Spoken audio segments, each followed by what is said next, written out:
नमस्कार, मैं हूं मनोज वर्मा और आप देख रहे हैं अटेंशन में आज बात होगी जीत की जमावट।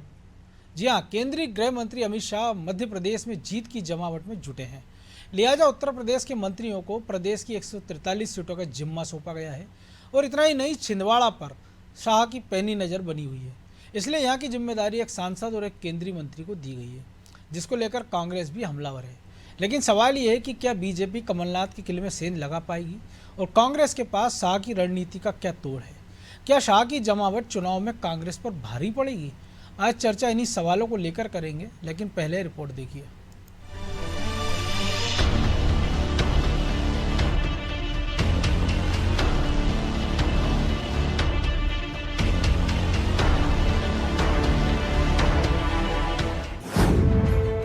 एमपी के लिए शाह की प्लानिंग, छिंदवाड़ा में जमाई सियासी फील्डिंग, यूपी के मंत्रियों को 143 सीटों की जिम्मेदारी। क्या शाह की रणनीति पड़ेगी कांग्रेस पर भारी? बीजेपी के चाणक्य अमित शाह मध्य प्रदेश में जीत की जमावट करने में जुटे हैं। एमपी की सियासी पिच पर शाह ने ऐसी फील्डिंग सजाई कि कमलनाथ को अपने गढ़ छिंदवाड़ा को भी बचाए रखने के लिए जी जान लगानी होगी, क्योंकि कमलनाथ के छिंदवाड़ा जिले का जिम्मा सांसद सुशील कुमार मोदी और केंद्रीय राज्य मंत्री भानु प्रताप वर्मा को दिया गया है। शाह ने 3 लेयर की टीम बनाई है। इतना ही नहीं, इस बार एमपी की 230 में से 143 सीटों पर उत्तर प्रदेश के लोग भेजे गए हैं, जो चुनाव की वोटिंग के 48 घंटे पहले तक वहां पर रहेंगे। ये सीधे दिल्ली को रिपोर्ट करेंगे। खास बात तो ये है कि इसमें यूपी के मुख्यमंत्री योगी आदित्यनाथ की कैबिनेट के कुल 10 मंत्री शामिल हैं। हालांकि बीजेपी की नजर छिंदवाड़ा की सीट पर कुछ ज्यादा ही दिख रही है। छिंदवाड़ा के अंदर तो कमलनाथ जी हमारे वरिष्ठ नेता हैं, मैं तो उनका सम्मान करता हूं, उम्र का भी सम्मान करता हूं, लेकिन हालात उनके ये हैं कि न चल सकते न फिर सकते। इसलिए छिंदवाड़ा की जनता, मैं तो बहुत पहले कह करके आया हूं कि मैं नहीं तो मेरी पत्नी नहीं तो मेरा बेटा, और मेरा बेटा नहीं तो मेरी बहू। यही कांग्रेस का मूल कैरेक्टर है और छिंदवाड़ा की जनता भी जानती है। मैंने कहा था कि छिंदवाड़ा प्रधानमंत्री नरेंद्र मोदी जी के गरीब कल्याण की, गरीब योजनाओं के हितग्राहियों का गढ़ है। इसलिए इस बार 8 की 8 सीटों पर भारतीय जनता पार्टी प्रचंड बहुमत से सरकार बनाएगी। ऐसा पहली बार है कि एमपी में इतनी बड़ी संख्या में सीटों पर यूपी के नेता मॉनिटरिंग करेंगे। वहीं दूसरे नंबर पर गुजरात के नेता हैं, जिनके पास प्रदेश की 45 सीटों का जिम्मा होगा। हालांकि महाराष्ट्र, गोवा, पंजाब और बिहार के साथ झारखंड से भी लोग बुलाए गए हैं। लेकिन कांग्रेस इस बार अपनी जीत को लेकर पूरी तरह आत्मविश्वास से भरी है। पीसीसी चीफ कमलनाथ ने तो ये तक कह दिया कि छिंदवाड़ा में कोई भी आ जाए, यहाँ की जनता समझदार है, यानी शाह की रणनीति नहीं चलेगी। ये बुलाएं, जिसको बुलाना है बुलाएं, वो इनकी इच्छा है, पर छिंदवाड़ा की जनता बहुत समझदार है। ये बुलाएं, जिसको बुलाना है बुलाएं, वो इनकी इच्छा है, पर छिंदवाड़ा की जनता बहुत समझदार है। एमपी में शाह की जमावट कई मायनों में अहम है, खासकर छिंदवाड़ा के लिहाज से, क्योंकि ये जमावट 23 के लिए नहीं बल्कि 24 के नजरिए से भी हो रही है। जाहिर है कि 29 सीटों में से छिंदवाड़ा की वो सीट थी जो 2019 के लोकसभा चुनाव में बीजेपी के झोले में जाने से रह गई थी। इसलिए ऐसा माना जा रहा है कि शाह विधानसभा चुनाव के कंधे पर बंदूक रखकर लोकसभा चुनाव पर निशाना लगा रहे हैं। हालांकि शाह की ये रणनीति जीत में तब्दील होगी या नहीं, इसका अंदाजा तो विधानसभा चुनाव के नतीजों से ही लग पाएगा। ब्यूरो रिपोर्ट, अनादि टीवी।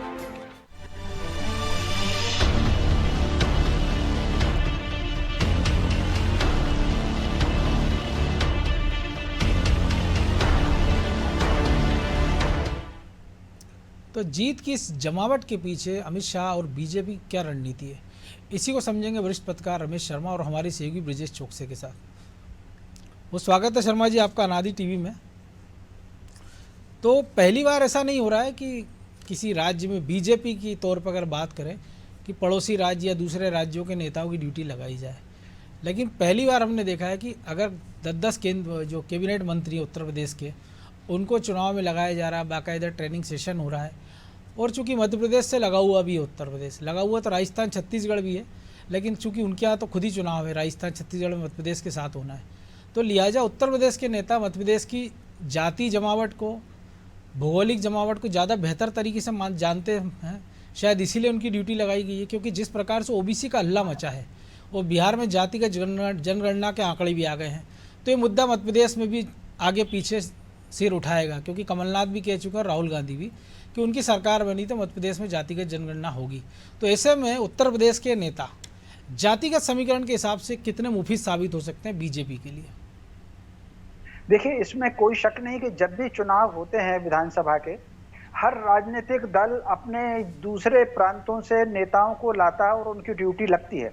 मध्य प्रदेश के मंत्रियों की, विधायकों की और प्रमुख लोगों की ड्यूटियां भी अन्य प्रांतों में लगी है, उत्तर प्रदेश में लगी है, हरियाणा में लगी है, सब जगह लगती है, पश्चिम बंगाल में भी हमने देखी। जी हाँ, सब जगह लगती है। लेकिन इस बार थोड़ा सा अलग अगर हम ये देख रहे हैं कि इस बार थोड़ी ज्यादा लोगों की ड्यूटी लग रही है। पहले अगर मान लीजिए 15-20 लोग आते थे, तो इस बार मान करके चलिए कि थोड़ा उससे डेढ़ दुगने करीब आ रहे हैं, तो संख्या इस बार बढ़ाई गई है। बिल्कुल। और ये जो अभी उत्तर प्रदेश के 10 मंत्रियों विधायकों के नाम आए हैं, इसके अलावा मान करके चलिए कि इन 5 प्रांतों में जहां चुनाव होने वाले हैं, इन प्रांतों में देश भर के प्रमुख भाजपा नेताओं की अन्य प्रांतों के लोगों की ड्यूटी लगेगी, ये स्वाभाविक है। इस बार एक जो नया हम देख रहे हैं कि कहीं ना कहीं ये जातिगत जनगणना का, ओबीसी का और जातिगत का ये थोड़ा सा उभार किया जा रहा है। तो ये सावधानी भी बरती जाएगी कि जहां पर जिस जाति का मतदाता अपेक्षाकृत अधिक है, वहां पर उसी तरह के नेता या जिसकी रिश्तेदारियां वहां पर हैं, उसी तरह का संपर्क जिसका अच्छा है, उसी प्रकार का नेता की ड्यूटी वहां पर लगेगी। क्योंकि भाजपा ने 3 प्रकार की रणनीति बनाई हुई है। जो सीटें उनके पास अभी हैं, शायद 128 हैं, उसकी रणनीति अलग है, और जो सीटें उन्होंने किसी वजह से खो दी थी और कभी न कभी जीती है, उसकी रणनीति अलग है, और जो 34-35 सीटें हैं जिन पर कभी नहीं जीत पाए, उसकी रणनीति अलग है। तो ये जो इस बार फोकस कर रहे हैं वो छिंदवाड़ा पर, और छिंदवाड़ा चूंकि भाजपा के लिए या किसी भी विपक्ष के लिए एक दुर्लभ जैसी सीट रही है। आपको अगर ध्यान होगा, 1977 में जब छत्तीसगढ़ भी मध्य प्रदेश का हिस्सा था, 40 लोकसभा की सीट थी, कांग्रेस को केवल 1 लोकसभा की सीट मिली थी, छिंदवाड़ा। वही पूरे उत्तर भारत में शायद इकलौती सीट थी छिंदवाड़ा, गार्गी शंकर मिश्रा जीते थे। हाँ, तो वो इकलौती सीट थी। इसलिए चूंकि संजय गांधी जी की टीम के बहुत विश्वस्त थे कमलनाथ जी, इसलिए 1980 में उस सुरक्षित सीट से उनको कमलनाथ जी को छिंदवाड़ा भेजा गया था। तो ये उसकी पूरी तथाकथा है। ऐसी स्थिति में इस बार भाजपा की ये कोशिश है कि विधानसभा में अगर 8 में से 4 सीट भी ले सकते, 5 सीट भी छिंदवाड़ा में से ले लें, ताकि 2024 का वो टारगेट, चूंकि अगर आप देखें 2019 के लोकसभा चुनाव में कांग्रेस के वोट का प्रतिशत भी घटा था, हार जीत का अंतर भी घटा है। तो कांग्रेस इस रणनीति के तहत, आपने बिल्कुल सही कहा है कि 2024 को ध्यान में रख करके 2023 के चुनाव की रणनीति बन रही है। जी तो ब्रजेश जी, इस चुनाव में हम देखेंगे कि बसपा, गोंगपा का गठबंधन, आम आदमी पार्टी, AIMIM, तो एक ध्रुवीकरण की राजनीति करेगी AIMIM, आम आदमी पार्टी और कांग्रेस जो लुभावने लॉलीपॉप की हम बात करते हैं उसकी बात करेगी। राम मंदिर का शोर भी लगभग उसी समय होगा चुनाव के आसपास, और मध्य प्रदेश के चुनाव के कुछ महीने बाद ये पूरे देश में लोकसभा के चुनाव। तो पूरा एक कलेक्टिव फीडबैक, एक डाटा इन मंत्रियों के माध्यम से या बाहरी राज्यों के जो नेताओं की ड्यूटी लगी है वो दिल्ली के पास मौजूद रहेगा कि विधानसभा की रणनीति क्या होना चाहिए, कहाँ रणनीति सफल हुई, और अगर इसमें कुछ संशोधन करना होगा तो लोकसभा के हिसाब से कितना इसको करना होगा, ये शायद टारगेट होगा।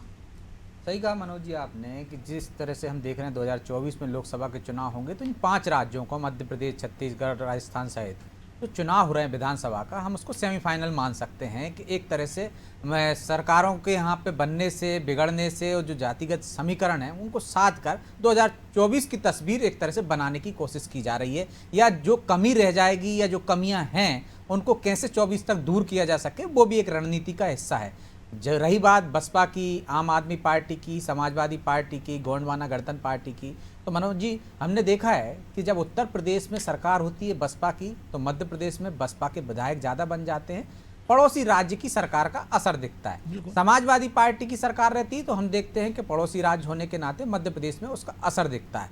रही बात यदि ये समीकरण है तो क्या आपको नहीं लगता है कि यदि उत्तर प्रदेश में आज की तारीख में बीजेपी की सरकार है तो बीजेपी के तमाम मंत्री और नेता यदि मध्य प्रदेश में दौरे करेंगे, डेरा डालेंगे, तो उसका असर प्लस में ही जाएगा बीजेपी के लिए? एक तो रणनीति का हिस्सा ये हो सकता है कि यदि वहाँ के नेता जो पड़ोसी जिले हैं उनमें प्रभावशाली होते हैं, क्योंकि किसी व्यक्ति की जमीन उत्तर प्रदेश में है, घर उसका मध्य प्रदेश में है, तो किसी का मध्य प्रदेश में जमीन है, घर उत्तर प्रदेश में है, और तो उन जिलों जो को प्रभावित करते हैं। और सामाजिक समीकरण, रिश्तेदारी, ये तमाम ऐसी चीजें हैं जो बीजेपी को प्लस करेंगी उत्तर प्रदेश के नेताओं के मध्य प्रदेश में उतरने से। और जो समीकरण की बात है कि चाहे लोकसभा का हो चाहे मध्य प्रदेश में, हमने देखा है 28 सीटें दी हैं और बीजेपी कोशिश कर रही है कि 29 सीटें हासिल कर ले, और जो उसको पिछली बार कर सकती थी। लेकिन जब हम देखते हैं कि विधानसभा के चुनाव में कोई माइनस हो जाता है और जब कांटे का मुकाबला देखा जा रहा है, वैसी परिस्थितियां नहीं हैं जो 2018 में थी या हम देख रहे हैं 2019 में लोकसभा के लिए थी। तो उन परिस्थितियों को भांपना भी, ये दूर से आए नेता, पड़ोसी राज्यों के नेता, वो भांपेंगे कि क्या परिस्थितियां हैं। यदि हम 23 में परिणाम कैसे आ रहे हैं और 2023 के बाद जो भी परिणाम आएंगे उसके बाद 2024 में क्या करना पड़ेगा, और दूसरा क्या जो कमियां देख जो स्थानीय नेता वो शायद उतनी साफगोई से कभी रिश्तों के लिहाज में, कभी नेतागिरी के लिहाज में जो संकोच रख सकते हैं, वो इन नेताओं के साथ वो भी नहीं रहेगा कि जो स्थितियां हैं मौजूदा परिदृश्य उसको सीधे सीधे बता पाएंगे। निश्चित तौर पर हमने देखा जो टिकट डिक्लेयर किए हैं बीजेपी ने, उसमें बीजेपी के जो नेता हैं अपने विरोधी दल के नेताओं से किस तरह से मित्रता निभाते रहे हैं, या बहुत सारी ऐसी सीटें हैं जहां मित्रता निभाई जाती रही है। इसकी वजह से या तो आप ऐसे उम्मीदवार को उतारते हैं जो कमजोर होता है, चाहे वो बीजेपी बात करें चाहे हम कांग्रेस की बात करें, बड़े नेताओं के सामने हमेशा ऐसे छोटे उम्मीदवार उतारे जाते थे चाहे वो कमजोर होते थे। दोस्ताना लड़ाई कहते थे कुछ सीटों पे। लेकिन वो इस बार आपको परिस्थिति दिख नहीं रही। जो सूची जारी हुई है बीजेपी ने, वो दोस्ताना आप कहीं नहीं रहेगा, आपको मुकाबला करना पड़ेगा। यदि आपके विरोधी में है, आपके दोस्त हैं विरोधी दल में, यदि आपके सामने उतार रहे हैं तो आप देख लीजिए, चाहे संजय शुक्ला की बात हो, कैलाश विजयवर्गीय की बात हो, चाहे नरेंद्र सिंह तोमर की बात हो। संजय शुक्ला का आपने जिक्र किया तो उन्होंने तो अपना दुख भी व्यक्त किया कि कैलाश विजयवर्गीय अपने 2 बेटों का राजनीतिक करियर खत्म कर रहे हैं। एक उनका इशारा खुद की तरफ था और एक दूसरा आकाश विजयवर्गीय के लिए। बिल्कुल, चाहे हम राकेश सिंह का और तरुण भानोत का देख लें तो ये परिस्थितियां बदल गई। राजनीति एकदम 360 डिग्री की कोण पर घूम गई है मनोज जी। तो आप दोस्ती यारी नहीं निभा सकते हो।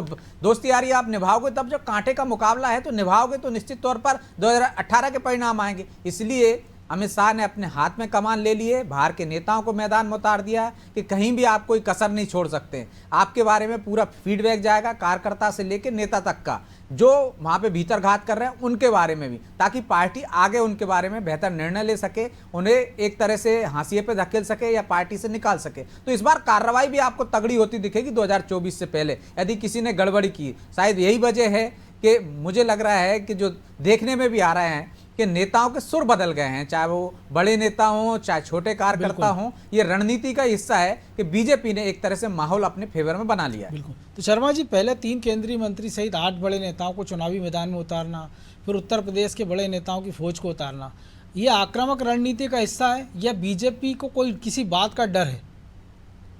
देखिए, इसमें दोनों चीज है। एक तो 2018 में जो उनसे चूक हुई है, गलती हुई, उसको इसके लिए बहुत हाई अलर्ट में भाजपा चल रही है।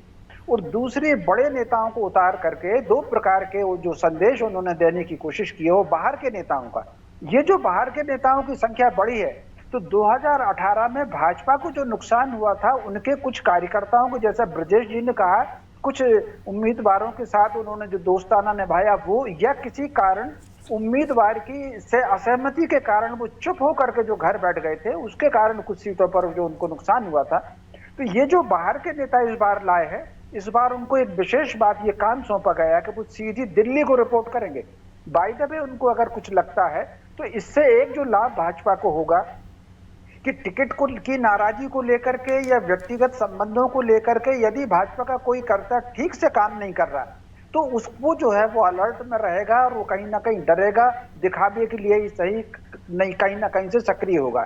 एक बात। दूसरी बात, और ये जो नेताओं की ड्यूटियां लगाई जा रही हैं, ये आपने अगर देखा होगा तो इसकी ड्यूटी लगाने में भी जातिगत चीज को ध्यान में रखा गया है। बिल्कुल। मोटे तौर पर जब से देखा है राम मंदिर के आंदोलन के बाद, कहीं ना कहीं हिंदू समाज में जो भावनात्मक एकता आई थी, और चूंकि जनवरी में अब राम मंदिर को आना है तो विपक्ष इस बात पे सक्रिय है, तो वो जो जनवरी में राम मंदिर का मतलब होना है सामने जनता को तो पूर्ण होना है, उस समय भावनात्मक एकता के कारण 2024 में भाजपा को लाभ ना मिले, इसलिए आप अगर देखेंगे तो लेकिन पूरे देश भर बीजेपी में ने ये और जो जातिगत जो संघ परिवार बात की हो रही है। तैयारियां तो शुरू हो गई, हम देख रहे हैं कि बजरंग दल की शौर्य यात्राएं निकल रही हैं। अब से कुछ समय बाद जब नवरात्रि का जब दशहरा आएगा तो मुझे लगता है तब से बीजेपी एक माहौल बनाएगी।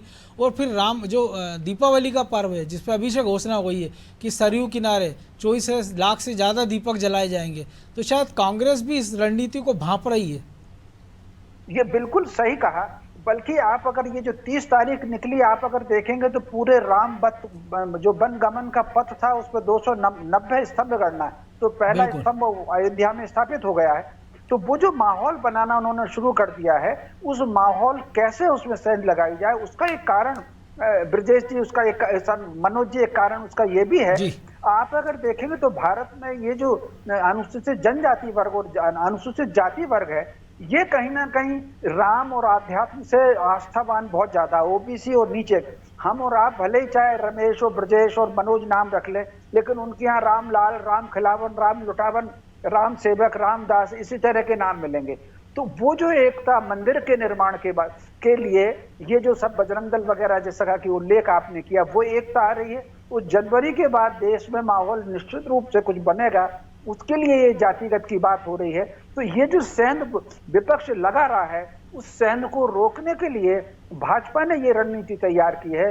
और ये जो विभिन्न जातियों के, जहां पर जिस जाति का अपेक्षाकृत वोट अधिक होगा, उस मोहल्ले में उसी जाति का नेता लगाया जाएगा, ताकि ये जो भविष्य की रणनीति है वो ना हो। इसको उन्होंने अभी ध्यान में रखा। अभी तो 10 नाम आए हैं, मान करके चलिए चुनाव की घोषणा होने तक 100 प्रमुख नाम हो सकते हैं भाजपा के, जो विभिन्न प्रदेशों के। उत्तर प्रदेश का तो है ही, उत्तर प्रदेश के साथ और जिन प्रांतों में चुनाव नहीं है, महाराष्ट्र के भी हो सकते हैं, गुजरात के भी हो सकते हैं, जो मध्य प्रदेश जो सीमावर्ती इलाके हैं कम से कम। जी निश्चित रूप से वो सारे के सारे गुजरात के, महाराष्ट्र के, वो सारे के सारे लोग यहाँ पर आएंगे। जी तो ब्रजेश जी, जिस पृष्ठभूमि से सारे नेता आ रहे हैं उनमें से कई ऐसे हैं कि जो सीधे तौर पर राम जन्मभूमि के आंदोलन से जुड़े हुए थे, कुछ बाद में उससे जुड़े हैं, उसका लाभ लिया जा रहा है। तो अब जो जमावट और बुनावट की गई है कि छिंदवाड़ा और तमाम जगह की, क्योंकि रामायण का जब जिक्र होगा, जब रामलला का जिक्र होगा, तो उसमें निषाद भी हैं, उसमें शबरी भी हैं। और मध्य प्रदेश की राजनीति जिस दिशा में जा रही है अभी, चाहे वो आदिवासियों की बात की जा रही है, दलितों की बात की जा रही है, ओबीसी की बात की जा रही है, तो ऐसे में नेता और ज़्यादा कारगर साबित होने वाले हैं बीजेपी के हिसाब से।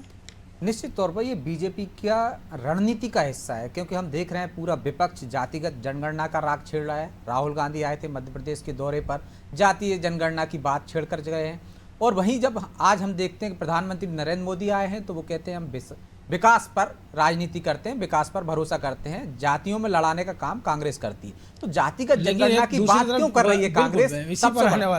सबसे बड़ा सवाल ये जातिगत जनगणना पे इसलिए आ रही है कि जो हिंदुत्व के छाते के नीचे तमाम जातियां एक हो गई, जो राम मंदिर के मुद्दे को लेकर एक हो गई हैं, उन जातियों को बांटने की कोशिश कर रही है। और बीजेपी इसको समझ गई है। ये 2024 तक का प्रधानमंत्री ने इसीलिए प्रधानमंत्री हमला बोला है। बिल्कुल, ये हमला भी बोला है और बीजेपी का ये रणनीति का हिस्सा भी है कि राम मंदिर के बहाने एक बार फिर जो जातियों में बांटने की विपक्ष कोशिश कर रहा है, उनको एकजुट रखा जा सके। तो आप देखिए, जनवरी तो दूर की बात है मनोज जी, ये 5 राज्यों के विधानसभा चुनाव से पहले माहौल बनना शुरू हो जाएगा।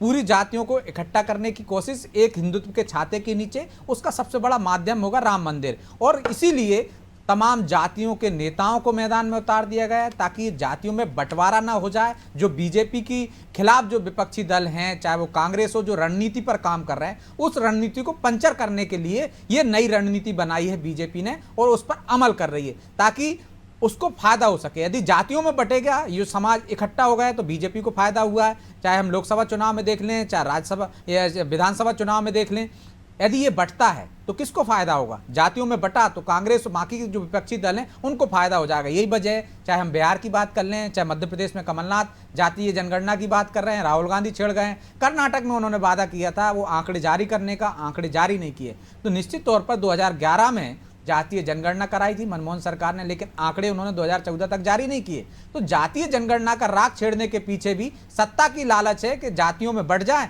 और हम सत्ता में वापस आ जाएं। इसलिए तमाम जो महिला आरक्षण की बात बिल आ गया, उसका भी काउंटर किया जा सके उसके माध्यम से। बिल्कुल, निश्चित तौर पर जो महिला बिल आया है उससे बीजेपी को प्लस में हो गई, बीजेपी को फायदा हो गया। तो अब जातीय जनगणना के आधार पर यदि आप विभाजन देखें तो आप उत्तर प्रदेश में देखिए जाति का विभाजन होता है तो फायदा मिलता है, हम बिहार में देखते हैं वो फायदा मिलता है। लेकिन मुझे ऐसा लगता है, शायद शर्मा जी ज्यादा बेहतर बता पाएंगे, कि मध्य प्रदेश में जातियों के आधार पर कभी वोट नहीं पड़े। जातीय आधार पर यहाँ पे ऐसा कोई राजनीति होती ही नहीं है। जो कोशिश की जा रही है कम से कम वो कुछ बेल्ट में हम कह सकते हैं कि चाहे वो उत्तर प्रदेश से लगे वो विंध्य में कह लें, चाहे हम ग्वालियर चंबल में कह लें, लेकिन कुछ पॉकेट में है। पिछली बार हमने देखा है कि एक नारा विवाद हुआ था जिस पर ग्वालियर चंबल में उसका असर बिंद में नहीं पड़ा था। तो ये मध्य प्रदेश की सियासत अलग तासीर की है, यहाँ पे जातियों के आधार पर वोट नहीं पड़ते हैं, तो ये बीजेपी के लिए प्लस है। यदि थोड़ा बहुत कहीं बिखराव होने की कोशिश हो रही होगी तो वो शर्मा जी को तरने से साथ ये जाएगा। 2023 में भी ऐसा हो पाएगा कि जाति के आधार पर जो वोटिंग की बात ब्रिजेश ने भी की, और आप उसको बेहतर बता पाएंगे? देखिए, मुझे ऐसा नहीं लगता कि जाति के आधार का पूरे मध्य प्रदेश में प्रभाव पड़े। ये जो जैसा कि अभी कहा ब्रजेश जी ने, उत्तर प्रदेश की सीमा से लगे जो इलाके हैं, खासतौर से बुंदेलखंड का इलाका और ग्वालियर चंबल संभाग का इलाका, वहां पर ये प्रभाव ये तो हो सकता है कि जहां पर जिस जाति का उम्मीदवार हो उस समाज के लोग अपने पसंद के उम्मीदवार को दे दें, ये तो हो सकता है। या ये भी हो सकता है कहीं पर कोई जाति बहुत अधिक प्रभावशाली है तो उसके खिलाफ कुछ लोग एकजुट हो जाएं। लेकिन ये मान करके चलिए ये 2-4% ही इसका फर्क पड़ेगा। मध्य प्रदेश की अगर 230 सीटें हैं तो 10-1 सीट पर इसका फर्क पड़ गया तो पड़ गया, बाकी इसका फर्क मध्य प्रदेश में इसका नहीं पड़ने वाला। उसका ये कारण है कि मध्य प्रदेश जब गठन हुआ था 1926 में, तो जितने इसमें आयाम जुड़े थे तो उन सब की तासीर या उन सब का मिट्टी का खमीर बिल्कुल अलग था। बिंद की मानसिकता अलग थी, बुंदेलखंड की अलग थी, महाकौशल की अलग थी, मालवा की अलग थी, मध्य भारत की अलग थी। तो क्योंकि अलग अलग मानसिकताओं के हिस्से मध्य प्रदेश में बना था, इसलिए यहाँ पर जाति का मुद्दा बहुत ज्यादा प्रभावित नहीं करेगा। जी। और जो बड़े नेताओं ने कहा भी अतीत में कि जाति जो नहीं जाती वो जाति है, तो वो स्थिति भी है क्या? निश्चित रूप से ये बात तो बिल्कुल सही है। फिर एक और बात मैं प्रसंग से हट करके कहना चाहता हूँ, कहीं ना कहीं राष्ट्रनीति और राजनीति इनको दो अलग करना चाहिए। सत्ता के लिए कि राजनीतिक दलों को ऐसा कोई काम नहीं करना चाहिए जो राष्ट्र को नुकसान पहुंचाए। इस समय अगर हमारी इकोनॉमी बढ़ रही है, हम सबसे सस्ती चंद्रयान यात्रा कर रहे हैं, तो ऐसी स्थिति में जो षड्यंत्र होंगे इस विकास को रोकने के लिए वो आपसी विवाद कराने के ही हो सकते हैं। तो वो विवाद जातियों के आधार पर विवाद ना हो, तो मैं समझता हूं राजनीति को धर्म से और जाति से अलग रख करके राष्ट्रनीति केंद्रित होना चाहिए। जाति के आधार पर राजनीति में बात करना देश के हित में नहीं है। जी। लेकिन दुर्भाग्य यही है ना कि सारे नेता यही कहते हैं, लेकिन जब चुनाव में जाते हैं तो विकास से शुरू हुई चुनाव की यात्रा फिर जाति, धर्म और तमाम सारी गोलबंदी पर जाकर अटक जाती है। बहरहाल समय की कमी है, इसलिए चर्चा को ही विराम देना होगा। बहुत धन्यवाद शर्मा जी। तो निश्चित तौर पर जीत की जमावट में अमित शाह जुड़ गए हैं, कई सारे अपने दिग्गजों को मैदान में उतार दिए हैं, नई नई रणनीति बनाई जा रही है, पड़ोसी राज्य के नेताओं को बुलाया जा रहा है। लेकिन सबसे बड़ा कारगर सवाल ये कि जिस नेता पर वो दाव लगा रहे हैं, स्थानीय जो विधायक का जो टिकट पे चुनाव मैदान में है, उसकी छवि कैसी है, उसकी जनता के बीच अप्रोच कैसी है, जनता का उसके प्रति अप्रोच क्या है, और कौन अपने मुद्दे बेहतर तरीके से जनता के बीच ले जा पाएगा, ये सबसे महत्वपूर्ण पहलू इस चुनाव में साबित होने वाला है। अटेंशन में आज इतना ही, मुझे दीजिए इजाज़त और आप देखते रहिए अनादि टीवी। नमस्कार।